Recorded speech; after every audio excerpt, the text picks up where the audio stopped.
This is my life as a detective started about 25 years ago when I started working patrol in a city in Los Angeles County. Worked a lot of different details. I worked gang for a number of years. Worked SWAT. Worked undercover. I came from a family of police officers. My dad was a cop. I was born in his academy. My son Jimmy was born in my academy.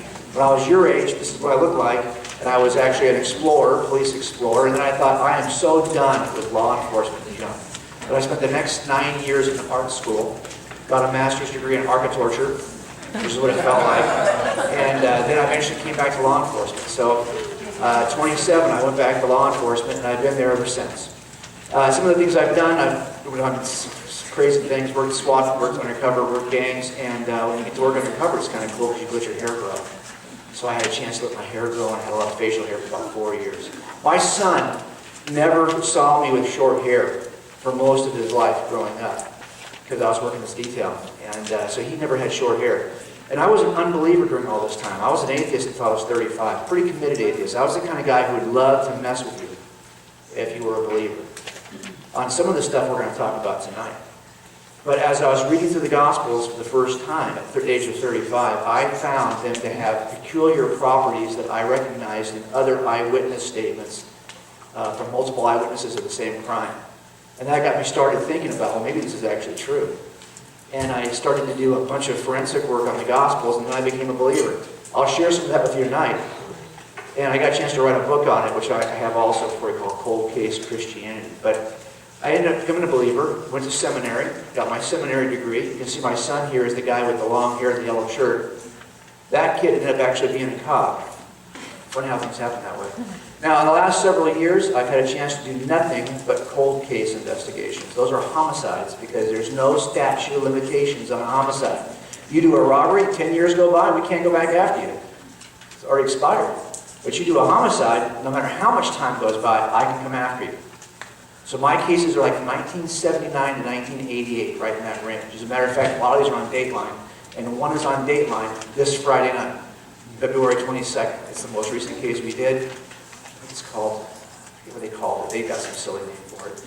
Anyway, but they just notified us yesterday that it will be on the air this Friday night. So if you're watching, you'll get a chance to see. It's in the second hour. I just heard today it's in the second hour. So I think they have an 8 o'clock show and a 9 o'clock show.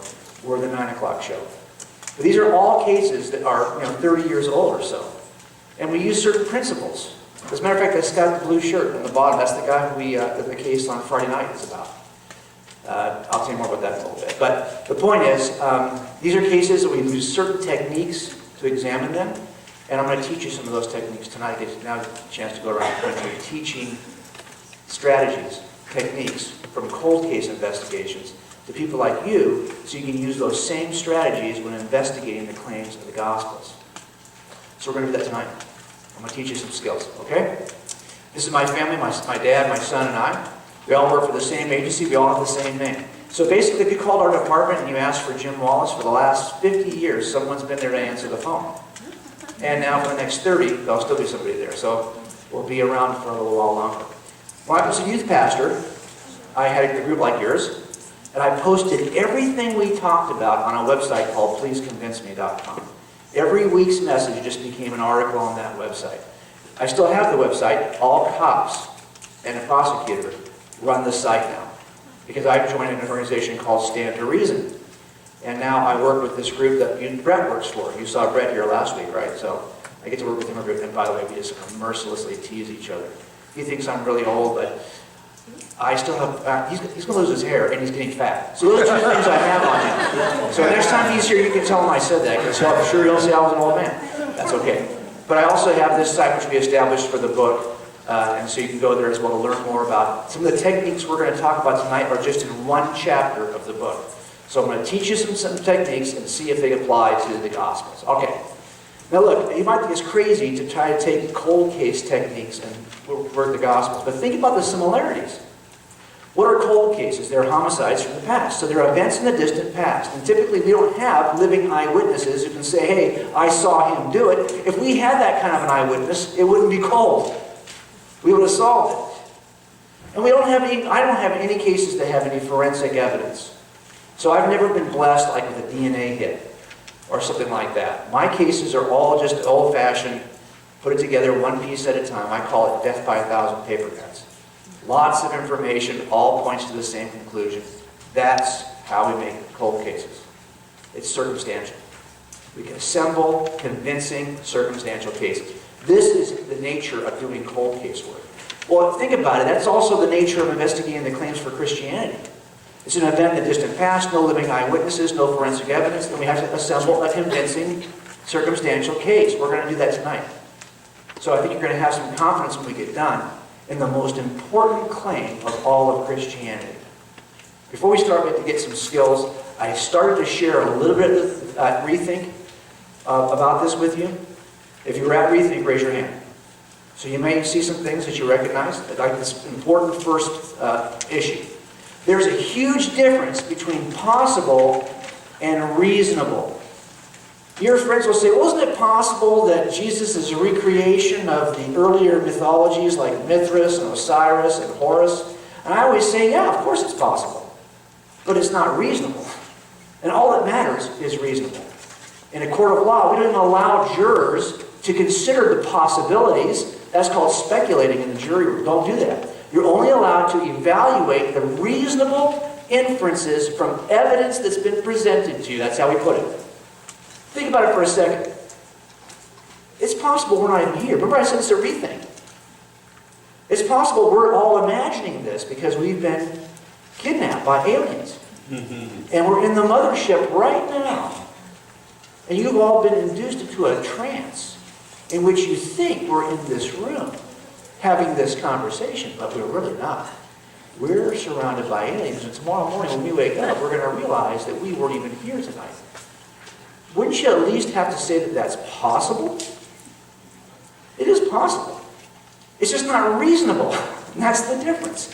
Anything is possible, not everything is reasonable. So what we want to do tonight is to figure out, well, how do we determine what's reasonable? Like in a criminal case, how do you determine what's reasonable? How do you determine what's reasonable in terms of the Christian claims related to the resurrection? That's what we're going to talk about. The standard in courts is beyond a reasonable doubt. Did you notice it's not beyond a possible doubt? It's not about the possibilities, because anything's possible. It's about what's reasonable. That's why it's not beyond a possible doubt. It's beyond reasonable doubt. Okay, so how do we determine what is reasonable?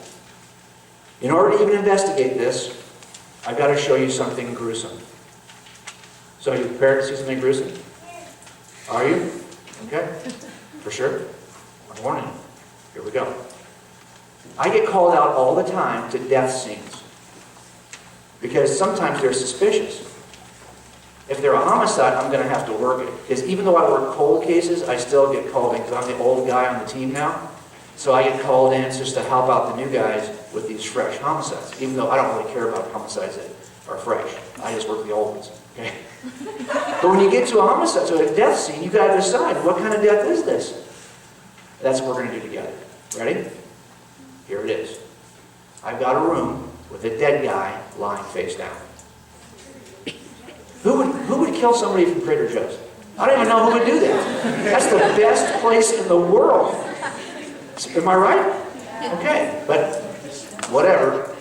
Maybe it's an Albertsons employee who killed him. Who knows? But we're going to find out. The point is, how do I even know if he's dead? How do I even know how he died? How do I even know if I should work this case? That's the question we have to decide. So we have to assemble the facts and list the possible explanations for why it is he's dead. So let's look at the evidence in the room. So far we have something. So by the way, I should give it away. Dang, I should test you first, huh? So let's back that up. Nobody saw that, right? Some of you weren't paying attention, so some of you didn't see it. Don't tell them what they missed. There are 4 kinds of deaths. 4 kinds, 4 ways to die. Do you know what they are? Well, you know the first one now. Suicide, that's good. Suicide. A natural death. You're so smart. What else? A murder, a homicide. There's one more.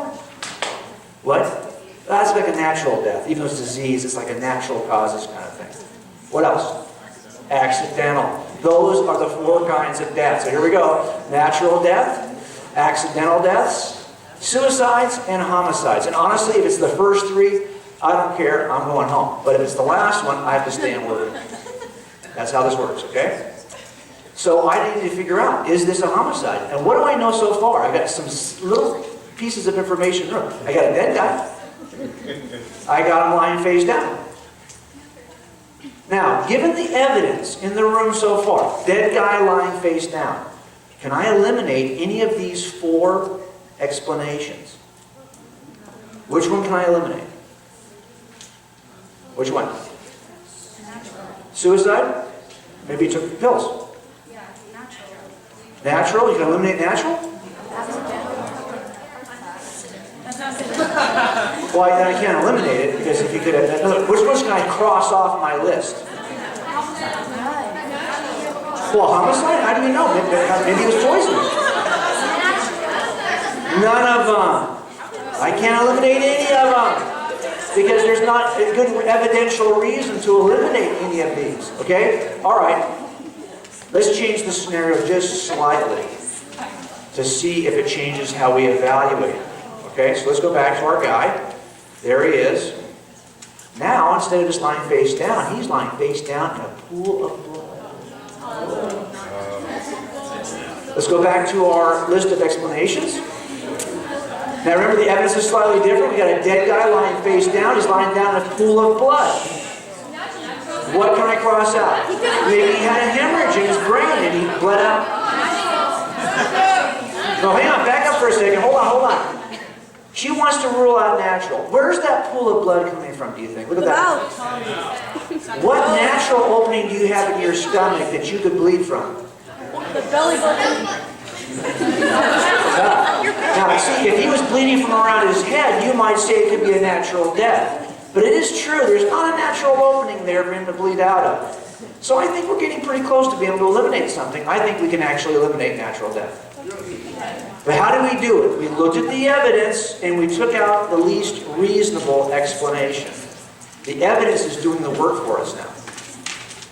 All right, let's go back. I think we should change the scenario. Don't you? Yeah. I don't think he should be a dead guy laying face down in a pool of... I told you it's going to be gruesome. I told you it's going to be gruesome. If you want it gruesome, you said it. Now he's got a knife sticking in his back. Okay, let's go back to our list. What can I take out? Wait, hold on. Let's go to the top. Can I take out accidental? Who says I can take out accidental? Raise your hand. Juggling knives. Okay, wait a minute. He's juggling knives and that's... Okay, hold on. That's a good idea. He's juggling knives. Now, is it possible he was juggling knives and he accidentally stabbed himself deeply in his back? Yes, but is it reasonable? No. I think we can take out accidental. We got full of blood, knife in his back, out goes accidental. See how we did it? Go. Okay, he just said we can cross off suicide too, but look where the knife is. The knife's not high in his back, it's low in his back. I'm with you. Let's just go on. Don't you want to see me change the scenario one more time? That's what I thought. So here we go. Let's go back to our screen.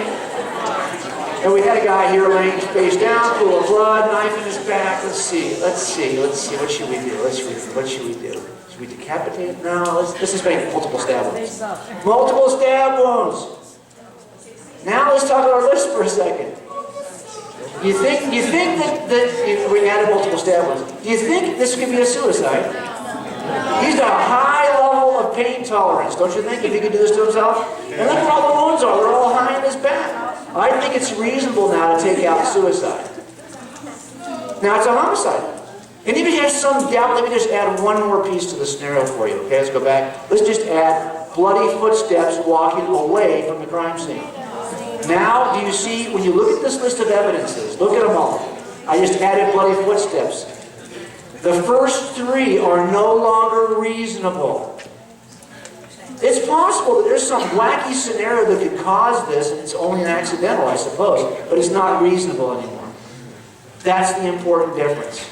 So now we say, okay, this is a homicide. I've got to work it as a homicide because this is the most reasonable conclusion, given the evidence in the room. By the way, this guy who's dead is my son, Jimmy, who's the cop. He just did that for me. He used to work at Trader Joe's before he became a cop, so I had to take that picture about 2 years ago.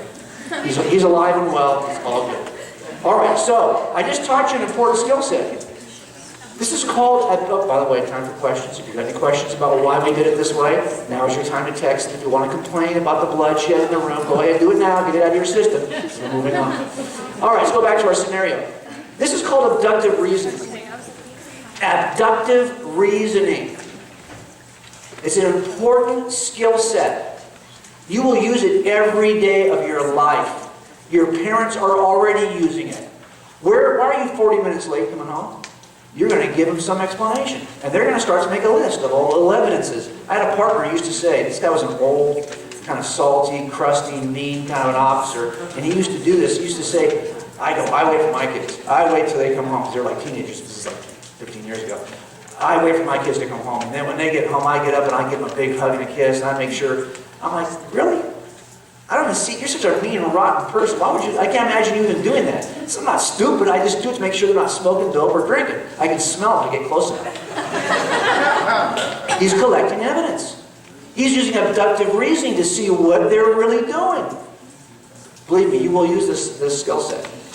We're going to use this skill set right now in examining the evidence in the most important claim of all of Christianity. We're going to use this skill set called abductive reasoning to examine the resurrection. Just the way I taught it to you, we're going to use the skill set. Now it's not, oh, by the way, this is what Paul says about the resurrection. He says that this is the most important thing. He says, look, if Christ has not been raised, then our preaching is in vain, or your faith is also in vain. Moreover, we are even found to be false witnesses of God, because we witnessed against God that He raised Christ. In other words, if this isn't true, we've been lying to you. This is the most important thing right here. Because if this isn't true, he's going to say in the next line, you're to be pitied. You're putting your faith in this false thing. It's pitiful. So we're going to find out right now, is there a good reason to believe the resurrection is true? And how we're going to do it is by looking at the evidence in the room and then comparing the evidence in the room to the possible explanations for the evidence, the same way we did with the dead guy.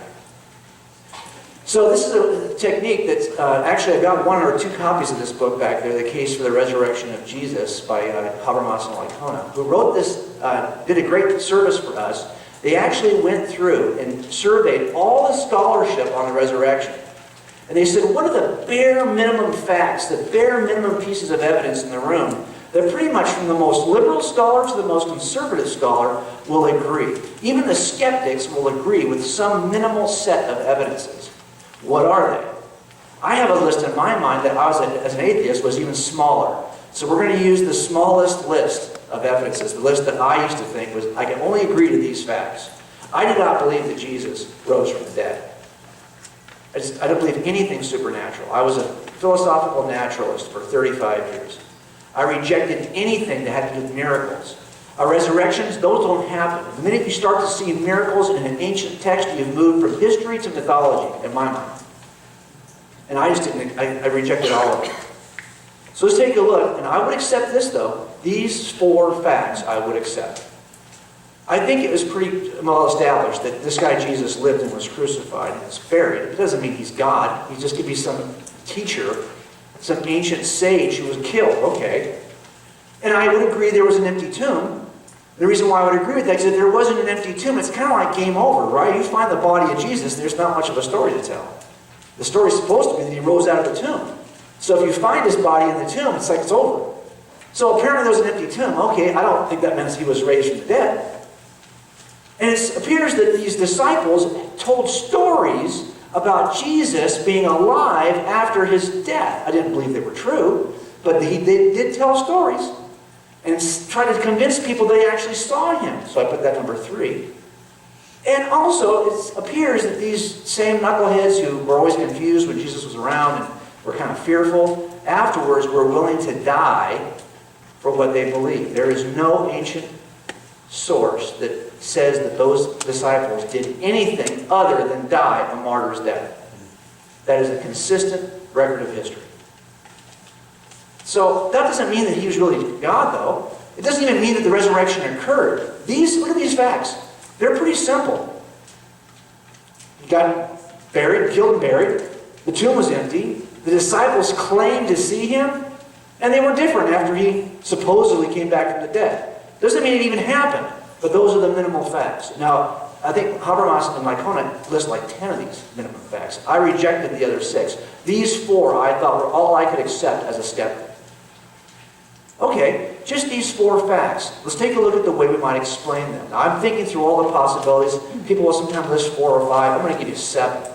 7 that I thought as a skeptic might explain these 4 pieces of evidence. Here they are. By the way, remember, if you like to take notes because that's the kind of good student you are, great. If you don't, put it down. I'm going to send you the PDF. Just give me your eyes. That make sense? I'm going to send you this information. But some of us are like tactile learners. I'm that way too. If I write it, I'll remember it. Go for it. If you're not, I just want you to get it visually. Then I'll send it to you. All right, so here we have our 7 explanations. You'll notice the bottom one says they were accurate. That's the Christian view. But the first 6, that's where I stood as a skeptic. I would have been easily accepted one of the first 6, but reject the bottom one. They're not accurate. There's some other way to explain this nonsense. So let's take a look at all 6. Because I think that the 6 have liabilities. I think that our explanation also has a liability. And we'll talk about that. I think all of these explanations have problems.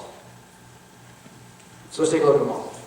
As quickly as we can. First one, they were wrong. Maybe he didn't really die. He was just injured on the cross. People accept, yeah, I'll accept the whole record, except that I don't think he died. I think he is, they call it the swoon theory. He just kind of was injured. Let's take a look at that for a second. Most people who make this claim have not been around dead people. They just haven't. I've been around a lot of dead people. And I can tell you there's something that's different about dead people. I was struck as a skeptic by this statement in the Gospel of John. It really hit me. Now, does anybody know what John did for a living? What did he do? He was a fisherman. Dude, you're a Sunday school graduate. That's good. He's a fisherman. So I'm thinking this struck me as odd, that in John's Gospel, remember Luke was supposed to be a doctor, right? But Luke didn't write this. John wrote this well after Luke. John says that the soldiers therefore came while Jesus is hanging on the cross. The soldiers came and broke the legs of the first man who had been crucified with you. Why are they doing that? Sunday school graduate, go. Because if you break their legs, they can still Right. That's right.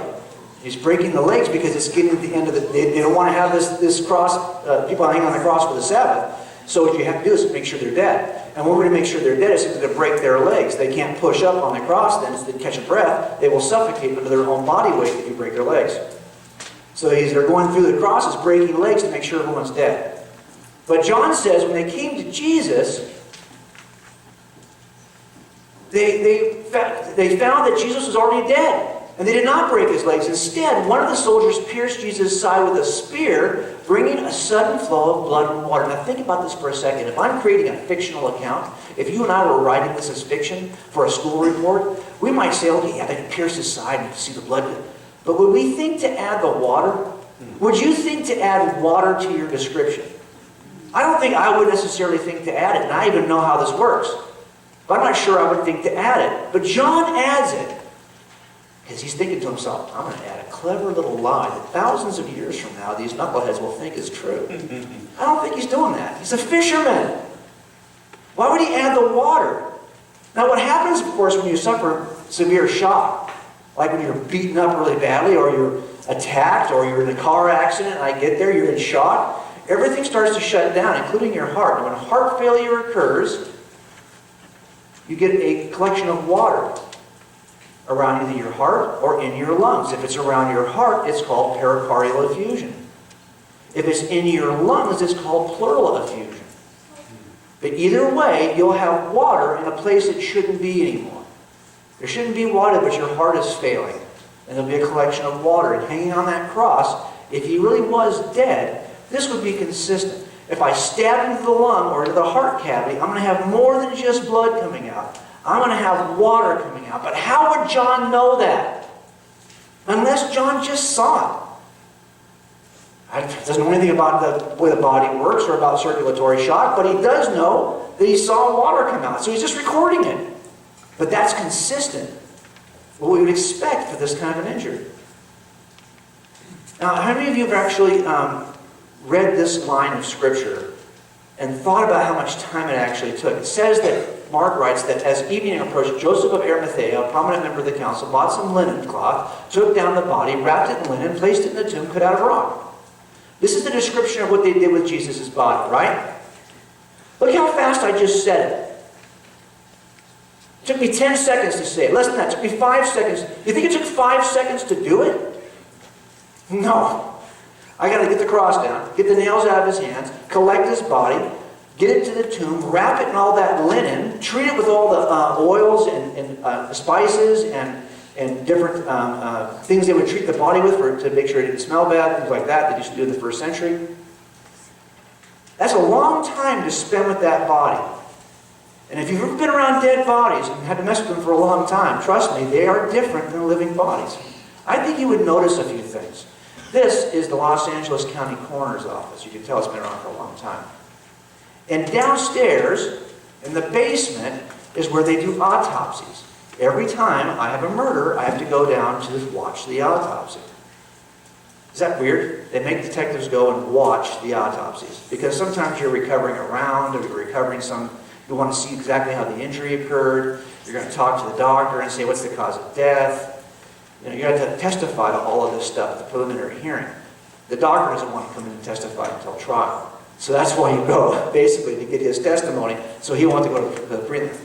But I get to see a lot of weird stuff in the coroner's office, trust me. I've given you a picture just so you can see the cleanest possible coroner's office ever. This is the cleanest. This is like the kind of stuff you see on TV. I wish it was this clean.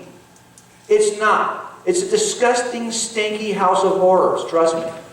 It's just ridiculous. And you walk in there and there's, do you want to know how bad it is? It's bad. They cut up bodies in there. It's a complete bloody mess. And there's a sign on the wall. What the sign says? The sign says, no eating in the examination room. Like somebody's going to eat in there. Is there anybody in here named Igor? Okay, good, because I once made this statement. I was talking to a crowd, there was a guy named Igor, and he took offense to this. But the people who help the coroners, I call them Igors, okay? Because they're like, have this disgusting job where they got to prep the body and do Dremel tool all the heads off and all the brains got to come out. It's just a disgusting job. And this guy, I looked over, that sign on the wall that says, don't eat in the examination room. I looked over, sitting on a stool, after he had just taken all the brains out of this entire room, he's sitting there eating a sandwich. And I thought, that's why they probably had that sign. Because it didn't bother him. I couldn't do it. Anyway, the point is, this is a disgusting place, but it teaches you a lot about what dead people look like. And 3 inconvenient things occur when somebody dies that I think they would notice in that period of time between taking Jesus off the cross and putting him in the tomb. It's not like you're unconscious with a beating heart. If you're unconscious with a beating heart, your body is doing something different than when your heart stops. When your heart stops, you're just dead weight. Nothing's moving through your body. You react differently. You know right away when someone's dead. It's different. It's not like in the movies, I wonder if he's dead. Well, first of all, what's the first thing you do if you think someone's dead? Check their pulse. What else? Check their breathing. Yeah. You think they would do that back in the first century? Yeah. We've been doing that for thousands of years. But the 3 things that happen are called the Mortis Triad. If you want some bizarre little tidbits of information, the Mortis Triad. First of all, people cool down. You lose your body temperature. That's called algor mortis. But not only that, you get stiff. Dead bodies get stiff. That's called rigor mortis. And finally, when your heart stops beating, your blood is pulled down by gravity, and whatever the lowest part of your body is, it turns purple, because all the blood goes there. And that is called liver mortis. So you start to discolor, get stiff and cold. And the time it would take to get him off the cross and into the tomb, trust me, they're going to see these 3 things. They missed it? He's just injured? Really? They missed this somehow. Okay. I think that's possible. But it's not reasonable. See the difference? Maybe they were lying. Big conspiracy. Ever heard that? I used to think that until I started working conspiracy. And I realized how hard it is to keep a conspiracy together. If you're a conspiracy theorist in this room, stop it. This is ridiculous. I'm sorry, there's not a big Kennedy conspiracy. Nobody can keep their mouth shut. This is true. And if there's $1 to be had, oh my gosh, no one's going to be able to do it. I'll teach you about conspiracies tonight.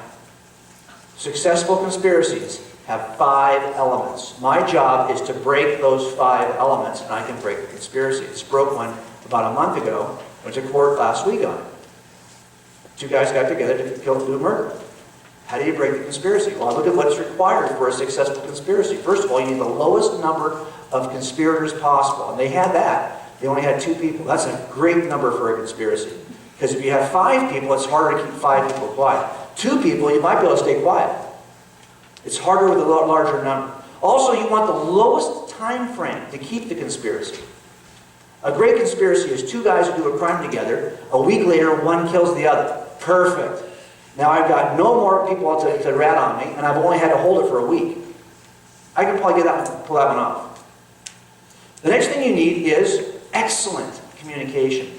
I need to know, what is he telling the authorities? Has he been talking to somebody? What's he saying?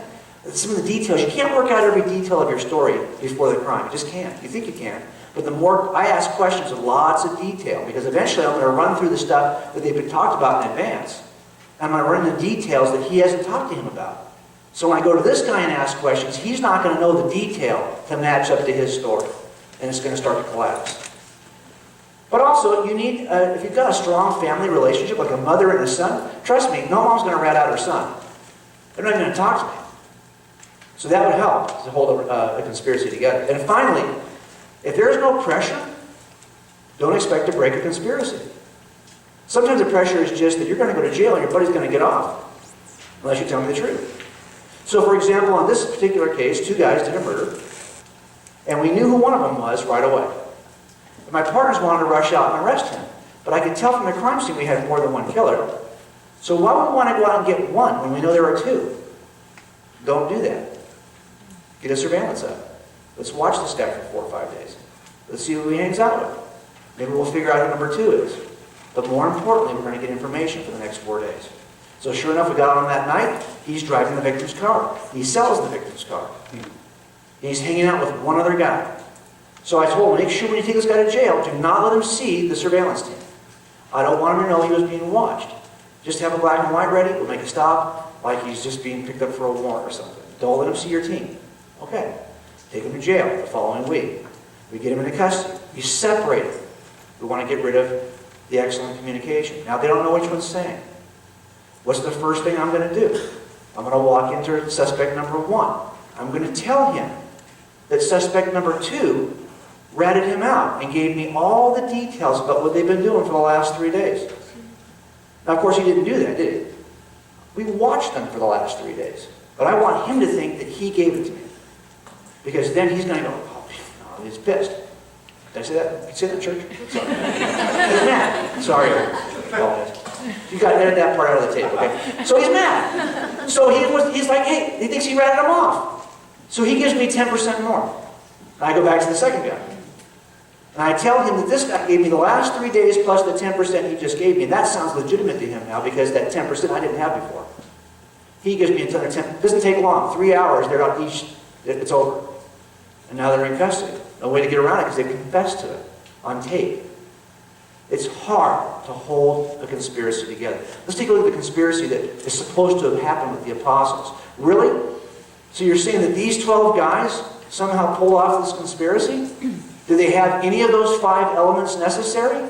Let's see. Let's play a little game of Clue together. Here's our clue board. Let's put the clue board and let's make it the area around where Jesus did his ministry. There's the, you can see the geography there. Let's put our game pieces down. They'll be the 12 apostles. There. Let's play this game together. The first issue is going to be time. How long? These guys couldn't hold their conspiracy together for a week. 2 guys. But these 12 are supposed to hold this together for nearly 60 years and no one's going to slip up? Really? Now, it's not just the 12. Remember, in Acts chapter 1, they picked a replacement for Judas from a room full of people who all qualified like Matthias. There's a lot of people have to hold this conspiracy together. But let's just start with these. Could they talk to each other? They're separated by thousands of miles. They can't text each other, get on Facebook. They can't call each other. How do they know? What do I know? How do I know if Thomas hasn't already given up the whole conspiracy in India? Why should I die for this if Thomas has already given it up? And I can't tell if Thomas has given it up because I can't contact him. Think about it for a second. Really? What about pressure? Do they have any pressure on them? Yeah, they had like Jack Bauer 24 kind of pressure on them. You know what I'm saying? They did. They all were told, recant or die. I don't threaten my suspects with death in these rooms. They confess because they don't want to go to jail. These guys were threatened with death. Think about it. And there were some relationships. There definitely were some brother relationships. John and James are brothers, right? But why does Matthew care about Thomas? Matthew doesn't know anybody in this group. This is time he spent with the 12. But why would he die for Thomas? If someone's telling you, just tell the truth or die, and you won't change your story, that's powerful. We talked about Mormonism last week, right? I have 6 brothers and sisters, all LDS. I spent a lot of time studying Mormonism. The 3 witnesses of the golden plates, the Book of Mormon. David Whitmer, Oliver Cowdery, and I'm losing the third one. All 3 recanted their story. All 3 of the original witnesses. These 12 never recanted. They died for this. Martin Harris is the third one, sorry. Okay, so I think it would be pretty easy to break this, given that everything you have to have in place for a successful conspiracy is missing in this one. All of them. Now think about this for a second. What would their motive be? Remember, and I talked about this a little bit, I talked about it in Rethink. There's only 3 motives behind any murder. Only 3. If you were at Rethink, you already know what these 3 are. So what are the 3 motives behind a murder, behind any crime, behind any sin? There are only 3 motives behind any sin. What are they? First one? Now, behind what causes the revenge? What's the motive for revenge? Revenge isn't a motive. It was the motive for revenge. Go. Now, why do you have animosity? 3 reasons. Go. Come on, I gave you to you 3 things. Was it death? Long ago. Go. What? Greed. Financial greed. Very good. Financial greed's a big one. What else? Lust. That's true. Relational, sexual lust is a great motive. Last one? Money. Power. Good job. These are the 3 behind every crime. When I walk into a room and I've got a dead person, I ask myself, who in this person's life would benefit in one of these 3 areas? Because that's where my suspect's going to be. So if we're asking, these are the only 3 motives behind any sin, if the sin is that the 12 are lying about this, which of these 3 is their motive? It has to be one of these 3. Which is it? Did they get rich off this deal? Did they get a lot of girlfriends? Did they even have the power to stop their own martyrdom? You know how they died? The list is all, and I remember people will say, well, gosh, yeah, but you know, the list about how they died, you know, that's kind of like the traditions from local Christian communities. Well, is there any other competing story? Is there some non-Christian story about Matthew drinking margaritas on the coast of Spain? No, there isn't. This is it, guys. These are the only stories we have about what happened to these 12. All of them were martyred in horrific ways. Peter, as you can see here, would not be crucified right side up. When he died in Rome, he asked to be crucified upside down. He didn't think he was even worthy to die like Jesus. They lack motive, and they don't have any of the elements of successful conspiracy. So when someone says to me, hey, is it possible they're lying? Sure. By the way, if I'm going to lie and create a lie, I would not use women to do it.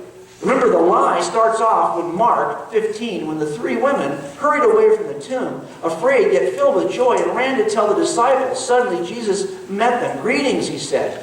The first eyewitnesses of the risen Jesus are 3 women? Really? In the first century, women were not even allowed to testify in court. They had no rights. They were not considered credible witnesses. Now, I'm not saying that's good or bad. I'm just saying this is the way it was. So if you're going to create this lie, I'm not going to have the women see him first. I'm going to have like Joseph of Arimathea or Nicodemus or somebody who's got some stature. It's all a lie anyway. Make it a good lie. But you don't start with a lie that no one's going to believe in the first century because your first witnesses are women. See the problem? So I think this is part of the problem. So again, is it possible? Of course, it's just not reasonable. I crossed it off. Let's go to the third one. Maybe they just imagined this thing. Maybe they just had a hallucination. They thought they saw it. They wanted to see Jesus risen from the dead. They wanted it so badly that they just thought they saw him. I think that's not just possible. I think that's actually reasonable. They wanted to see Jesus so badly that they imagined him living. Anybody who bumped into them might have looked like Jesus to them at this point. They wanted it that bad. But I want you to take a look at the accounts. The only problem with this theory is, well, the first person to see, okay, so we got one, Mary Magdalene, and Mark and John. One person. One person can be mistaken. She wanted Jesus to be alive. She could be wrong about this. As a matter of fact, it even seems that in the garden, she doesn't even recognize him at first. Right? I mean, she sees him and she doesn't think it's Jesus. There you go. She's imagined the whole thing. She wants it so badly. Okay. Here's another account with Peter. It's in Luke and 1 Corinthians.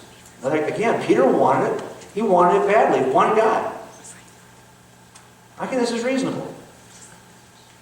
Here's an account here with James, the brother of Jesus. Remember? James is a skeptic. In the Gospels, James is always like, hey, why don't you go to the Passover? Go this year. Go right now. If you think you're God, go show him you're God.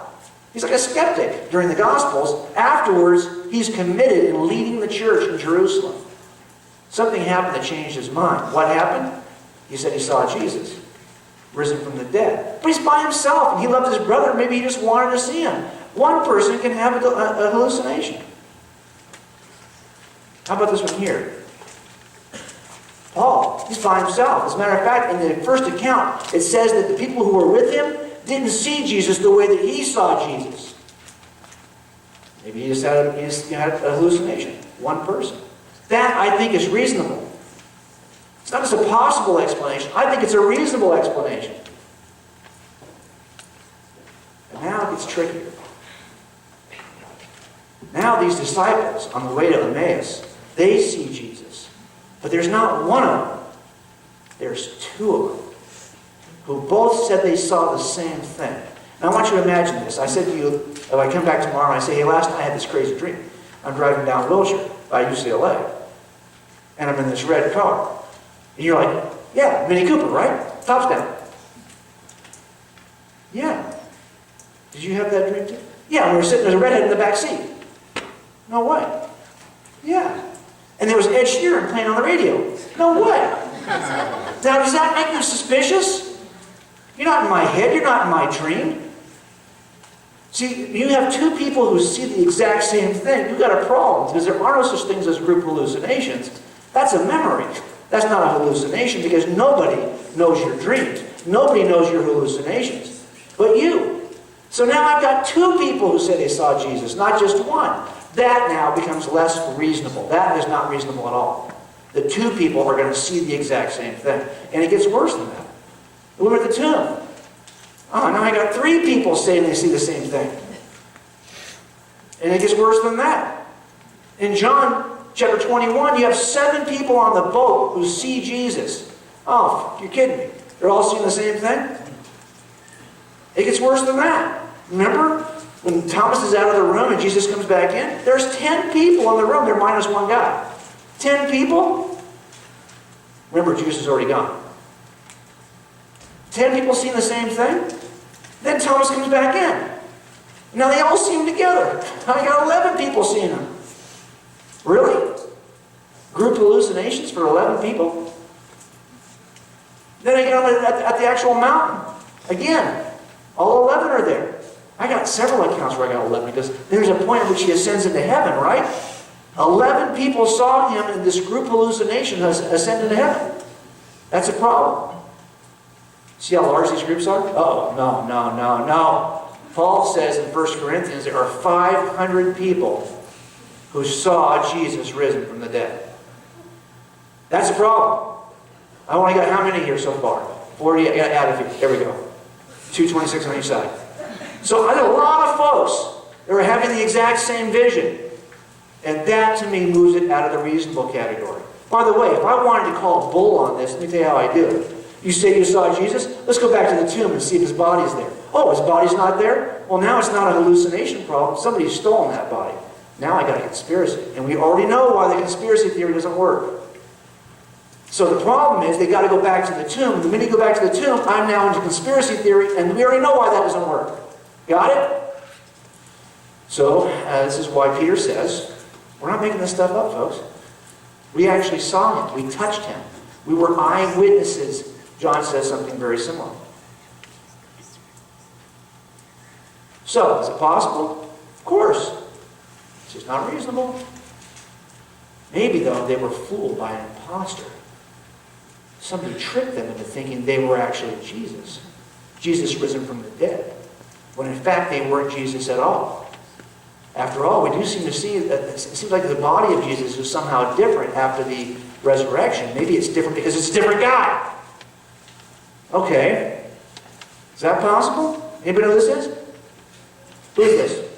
Nobody knows who that is in this room. You guys are too young. I shouldn't even know who this is. The mafia guy. He's a criminal. Well, he got his mugshot for crying out loud. You know he's a criminal. You know what his name is? I'll tell you what his name is. You tell me if he rings any bells for you. Even if I give you his name, some people in this room are going to go, what? I don't get it. His name is Charles Ponzi. Oh, what's that? Who's Ponzi? A Ponzi scheme. Guys invest money, you say you're investing it in the company, but the next guy you get to invest, you pay the first guy some of the second guy's money, so he thinks it's coming from the investment, but it's actually coming from your second investor, and you keep on doing it. It's a pyramid scheme. Eventually it collapses. I've got guys on my detail right now who work homicides who came out of fraud before they started working homicides. And they'll tell you the same thing.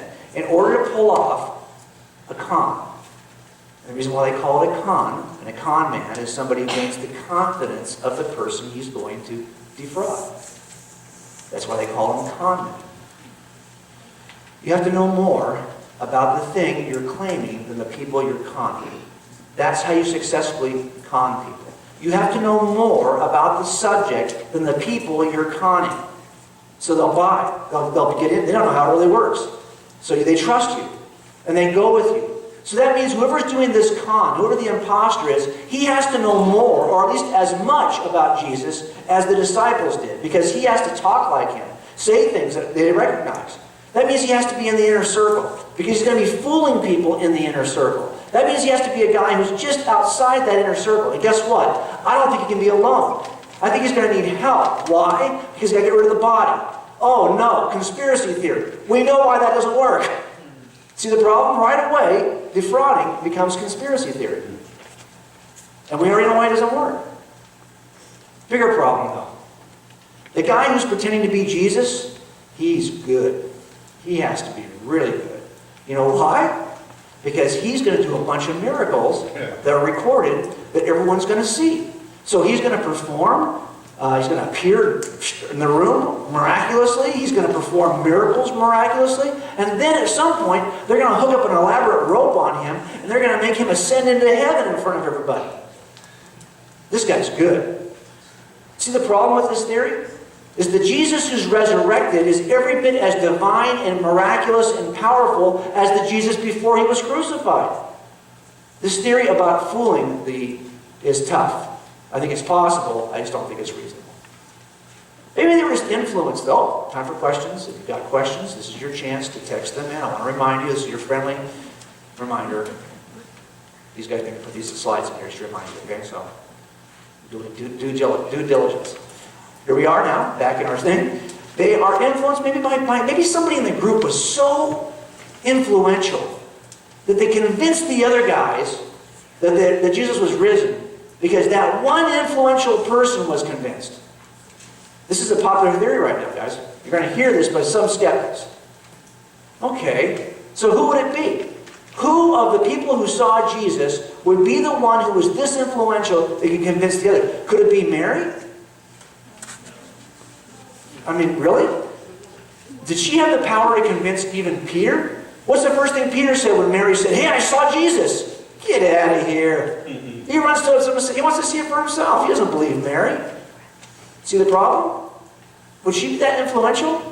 And then afterwards, all the group sightings, is Mary convincing them to see this hallucination as a group? Really? Are they lying then? Maybe it's not Mary, maybe it's somebody else, maybe it's Peter. But the problem with Peter is he's very seldom, his accounts with Jesus are very seldom alone. He's got to convince people, and then they've got to be lying because they're saying they were with Peter when they saw Jesus. So it's not really a problem of influence, it's a problem of lying. And then the problem he has is that Mary and the women are going to say they saw Jesus before Peter did. So is he so influential he can convince the women that they saw him before? I don't know. Maybe it's Paul. But I don't think Paul wanted it to be true. I think Paul was lined up against Jesus and his followers. So would Paul be the one? And not only that, if Paul, did you think Paul had any influence with the disciples? I don't think so. He's too late in the game, and I don't think he's going to have any influence on these folks. One more thing about imaginary visions.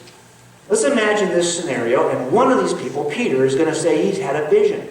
And he's going to tell it to everybody else. And then apparently they're going to write about it in their Gospels. I guess they're going to just buy into he's influencing them. So if I ask him, he'll have details. His Gospel, the one that's written by Mark, is the one that Peter actually gave Mark the information, according to Papias in the 1st century. Mark's Gospel is actually Peter's teaching in Rome that Mark is writing down. Not being all that careful about order, but being very careful about accuracy. This is what Papias says in the 1st century. So I would expect his account to have some detail. But you know, if you're telling a lie, and you're making it up, and your brother's with you, I just don't want to tell me what really happened. If I ask you for detail, you'll give me great detail. Your account will be very vivid, lots of great detail. But when I go to your brother and ask your brother for the account, do you think his version will be as detailed as yours? No, because you made it up with all that detail, but you just told some of it to your brother. And now, why would his account have any detail? That's the problem. There's too much detail, and there are too many accounts. This is the list of all the sightings of Jesus after the resurrection. There are too many detailed accounts of Jesus after the resurrection. And you're going to tell me these are all just influenced, made up by the influence of somebody?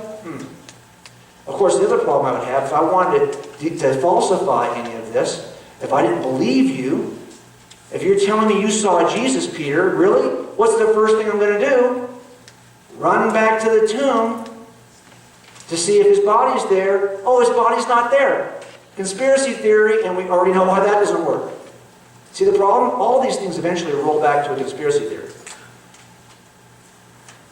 So, if you ask me, is this possible? Of course.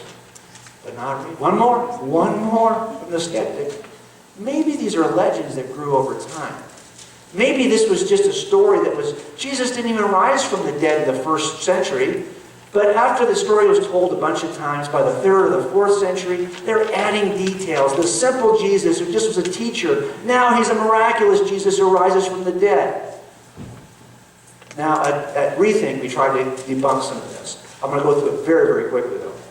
I don't think that's the case because the Gospels are written way too early. There's a reason why the temple destruction is not mentioned.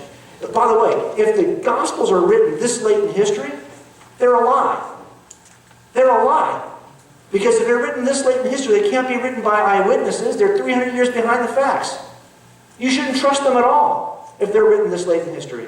And this is what people like Bart Ehrman and other skeptics want you to believe. The most influential people writing about this today, that are selling the most books, don't want you to believe the Gospels were written early. But they're just wrong.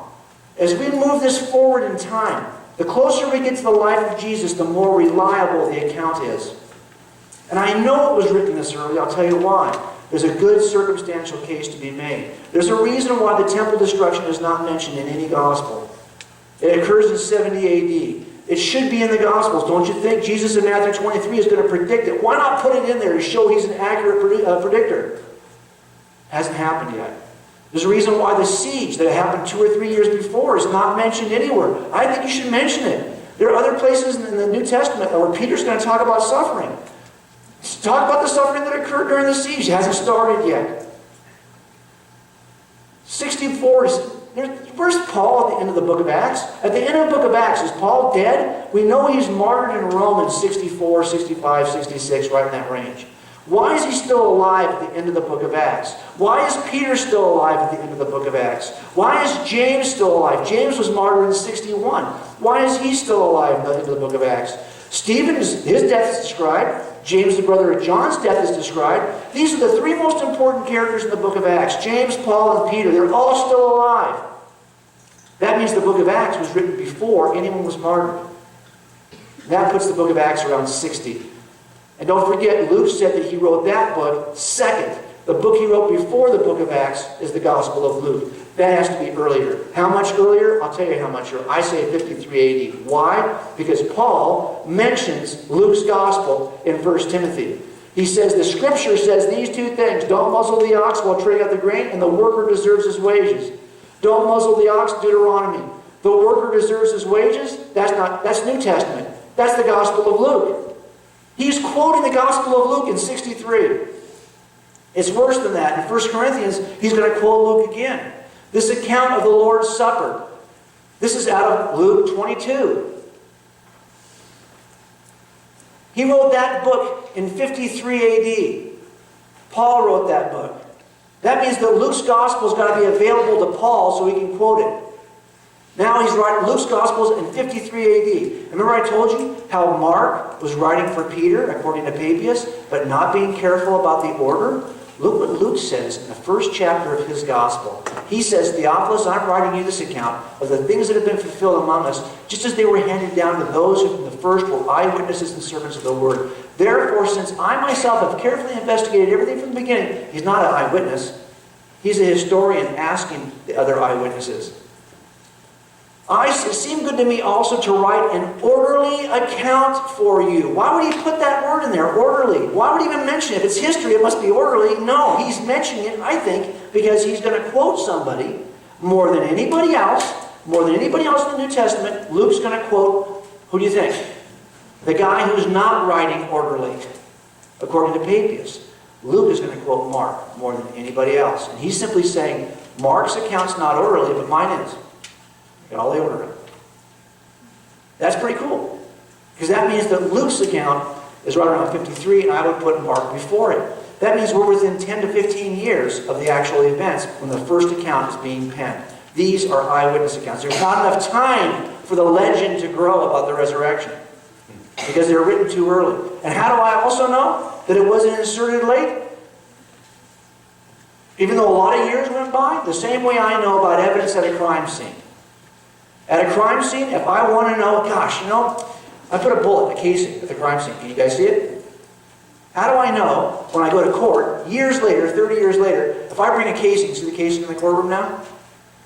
How do I know that that casing was actually at the crime scene?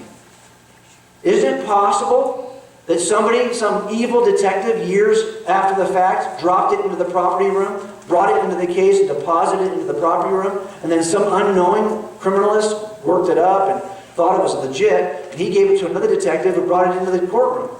Meanwhile, it shouldn't even be in my case. It wasn't at the crime scene. See, something similar, I think, happens with the New Testament. Supposedly, somebody writes an account of Jesus, like Gospel of John, and supposedly, when it finally gets examined at a council of all believers to decide what goes in the Bible, suddenly they're seeing all this Gospels. How do I know that somebody didn't change it years later? Add the resurrection. They're lying. Add the resurrection. And then somebody unknowingly brings it into the council. Well, I'll tell you what I do in crime scenes. I go to the crime scene and I ask, did somebody at the crime scene take a picture of that casing?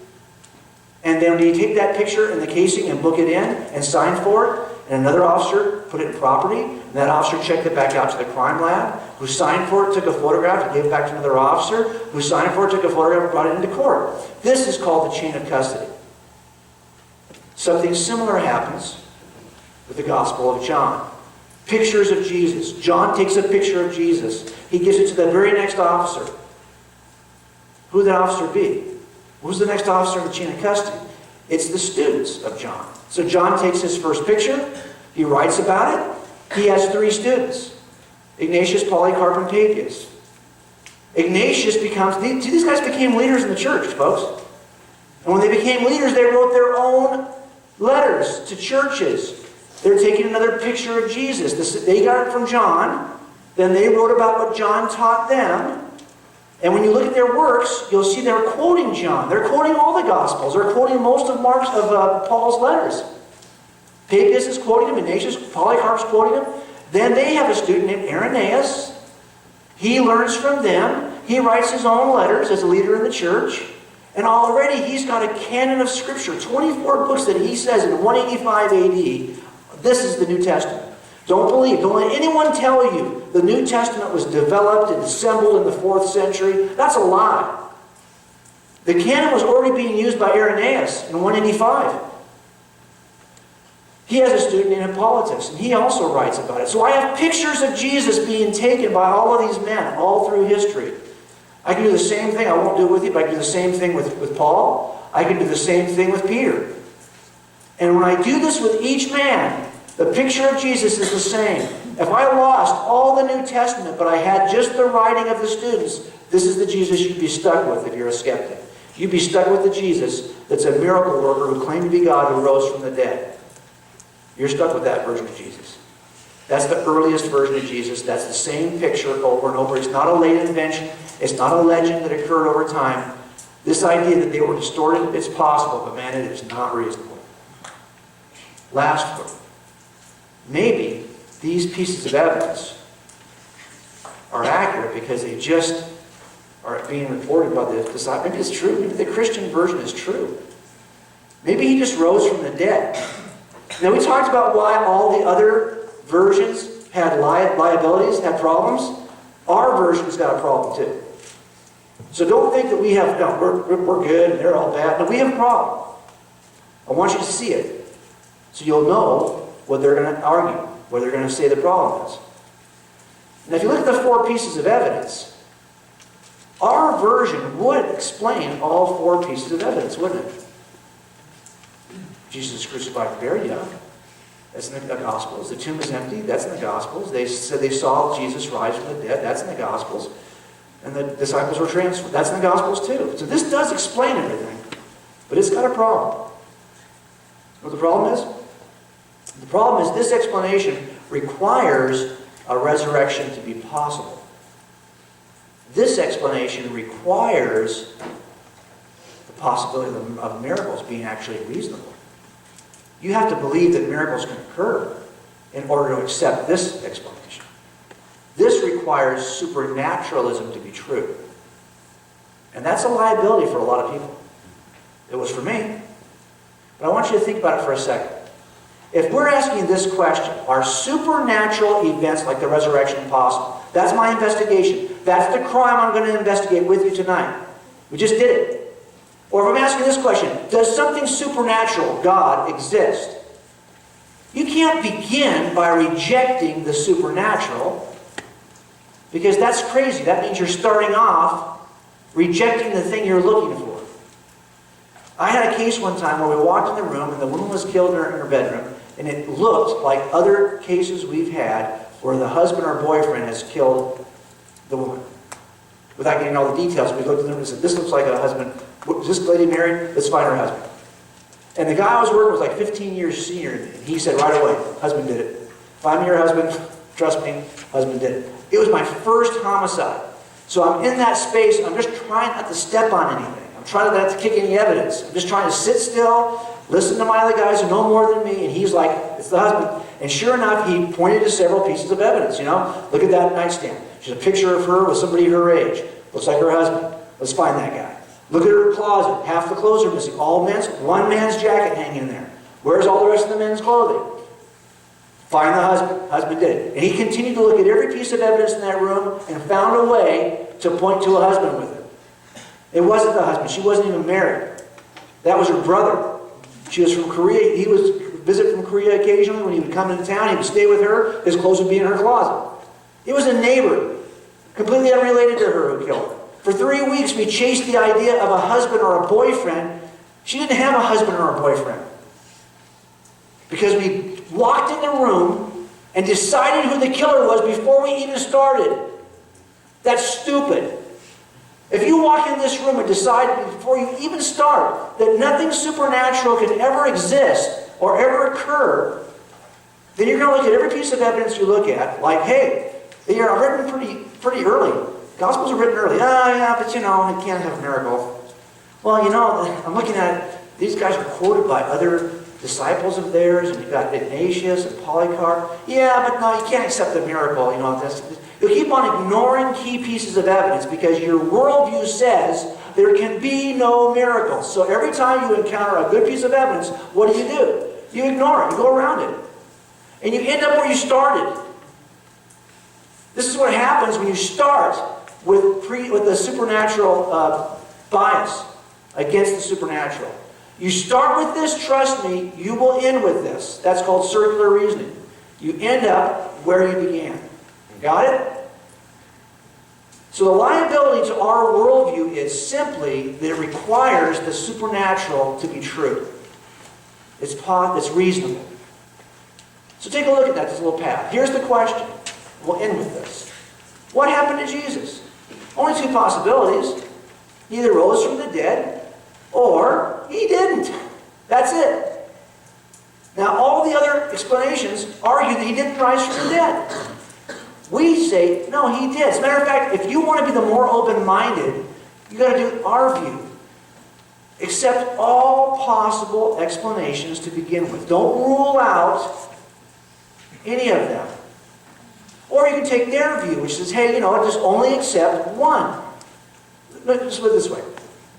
If I go down this path, I have to jump over one hurdle. Yes, the supernatural may be reasonable. Okay, one hurdle. If I go down the other path, I've got a bunch of problems, a bunch of roadblocks we already just talked about. I either have to remove all those roadblocks on the way to that conclusion, or just remove one roadblock, let down my bias against the supernatural. One simple roadblock I take out, and guess what? Then all the evidence makes sense given our explanation. I only have to remove one liability. The other way, I got to remove dozens of liabilities. Do you see the problem? That's why in the end, this is the most reasonable explanation, because it only requires you to lay down one liability. That's the thing you're examining to begin with. Let the evidence take it where it takes you. This is why this road to the cross, in Romans 5, it says this: that God demonstrates His love toward us, and that while we were yet sinners, Christ died for us. Much more then, having now been justified by His blood, we shall be saved from the wrath of God through Him. For if while we were enemies, we were reconciled to God, while I was an enemy of God and would have taken all those other explanations before I would ever accept Jesus to be truly God, He still died for me. Even when I was that jerk, He still died for me. That's what this thing says. All those folks you know who want to go down the other path, Christ died for them too. It says in Romans 6, now if we have died with Christ, we believe that we shall also live with Him. Why? Because He rose from the dead. Knowing that Christ, having been raised from the dead, is never to die again, death no longer is master over Him. For the death that He died to sin once for all. The life that He lives to God. This promise of the resurrection is not just a statement about what happened to Jesus. It's a promise for you and I. You can trust it because there's good reason to trust it. So what I've done is given you a quick rundown. I typically, when you hand out these forms that you've signed up for, I'll have you sign up on a sheet. And of course, we'll stick around afterwards, and if you want, we've got resources, including the chapter of this book, which just talks about this event, what we talked about tonight. But before we go, we need to ask, did I run through one more time, Eric? Do we have a little bit of time? We have time for a couple questions. Okay, questions. Do you have questions on texted to you, or do you want to just go on right now? Best. Okay, you use a lot of examples from the Bible. What if the person you're talking to doesn't believe the Bible is a good source of info? Great question. That's why we use the minimal facts, the minimal pieces of evidence. So, as a skeptic, I reject the Bible. I did. I rejected the Bible. I had no interest in the Bible at all. But I would have agreed on those four pieces. I would have said, hey, okay, I reject what the Bible says, but I would agree that, hey, the tomb is empty. Clearly this movement started somehow. They convinced a bunch of people that He rose from the dead. I think they're lying, but the tomb must have been empty. Minimal fact I can agree on. And I would agree that, yes, this Jesus probably lived. I don't think he was God. But I would agree that even Bart Ehrman, the skeptic, just recently wrote a book arguing for the historicity of Jesus. He doesn't think he's God. He doesn't trust what the Bible says about Jesus. But he, as a skeptic, as an atheist, would say, no, I believe Jesus lived. So I start with those bare minimum facts. And I have to get those in the Bible. Those are bare minimum facts. Now, if you're saying that, of course we're going to make a case. If we're saying, for example, on the swoon theory, or did he really die? Well, we're going to go to the Bible to look at, I wouldn't say that John, I don't trust the Bible. That's not my position for 35 years.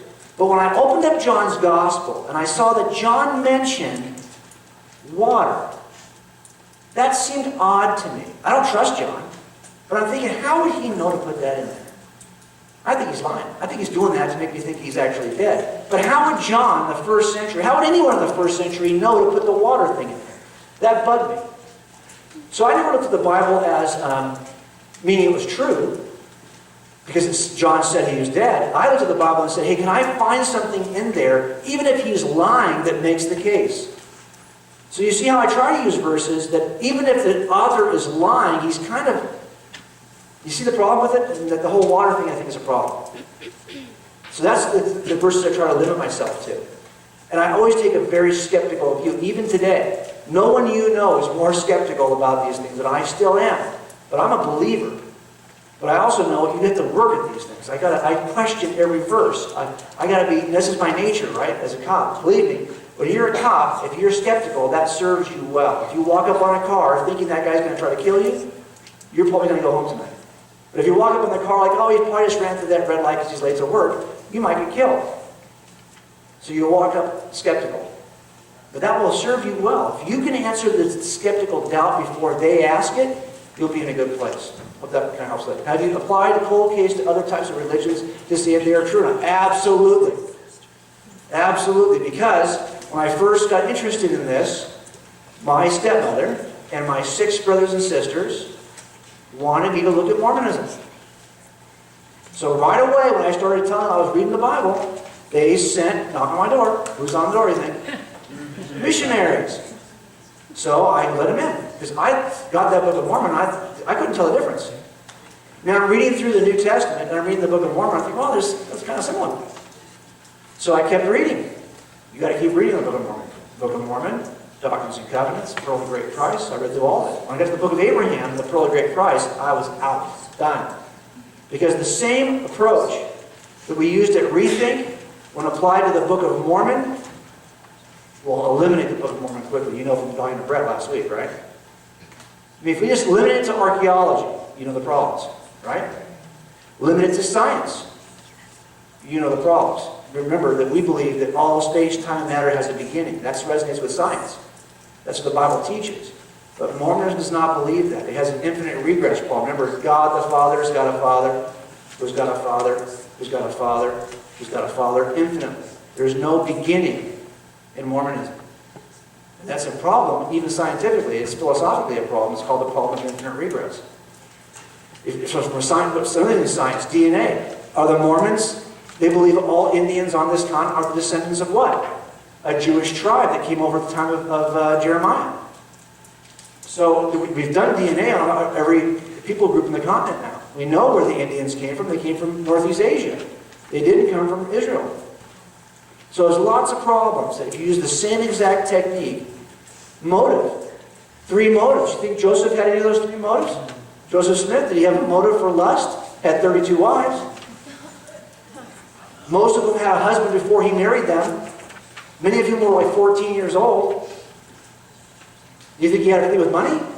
Yeah, you know, he basically had he had started a bank. He never ever, he wrote in the scripture that the people would take care of the prophet.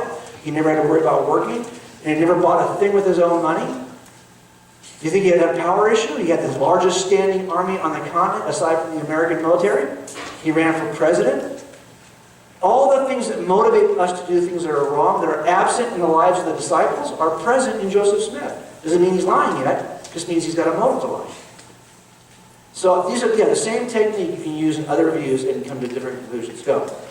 Last question. Once you accepted Christ as true, was it difficult to show his truthfulness to your non-believing family and friends? And how do you do it? How did you do it? Yeah, it's very difficult. My wife was a very patient person who just let me, she never wanted to raise this issue with me. Never wanted to, because it would be a headbutting thing pretty quickly. I was the kind of guy who'd be more than willing to go with my wife to church as a non-believer. No problem. So my dad continues to do that. He's done that his entire life. He doesn't believe in anything that I believe in. He doesn't believe in Mormonism. But he doesn't want me to talk to my Mormon family, his kids, in Mormonism. He does not want me talking to them. Because to him, it's all a useful delusion. It's working for you. It's raising good kids in your side of the family. They're raising good kids over here. Do not talk to them about Mormonism. Because to him, it's all a lie anyway. But it's working. So why would you mess with it? But have I been able to convince my dad? No. No, you know why? Because there are 3 reasons why anyone shuns the truth. 3 reasons. Only 3 reasons why anyone shuns the truth. The first one is rational. That's how I say shun the truth. Rational. I wish that all of our friends had problems because they have rational doubts. That's not it, though, guys. That's not it. It's the other 2 areas that usually are it. Emotional. They have emotional problems. With Christians. My dad was a Christian. He was, they'll say, most of the atheists we deal with at Berkeley, we go to Berkeley every year, right? Most of the atheists we deal with at Berkeley will tell you their dad was either a pastor, who they are reacting against, or their dad was very strong atheist they're reacting with. There's an emotional tie to dad that's really strong in the lives of atheists. And the last one is volitional. That's where I was. I was not about to accept the existence of some other God than me. I was my own God. Why would I want to have to embrace some other God? I got to tell me who was right, who was wrong, what's good, what's bad. I was the decider of all those things. If you'd have asked me, I'd have said, I'm a good guy. A lot of it is just, are you willing to bend your knee to this? And that's where my dad is. I don't think he's willing to bend his knee to this right now. So you try, you do the best you can. But remember, we're not... Look, one day I hated God.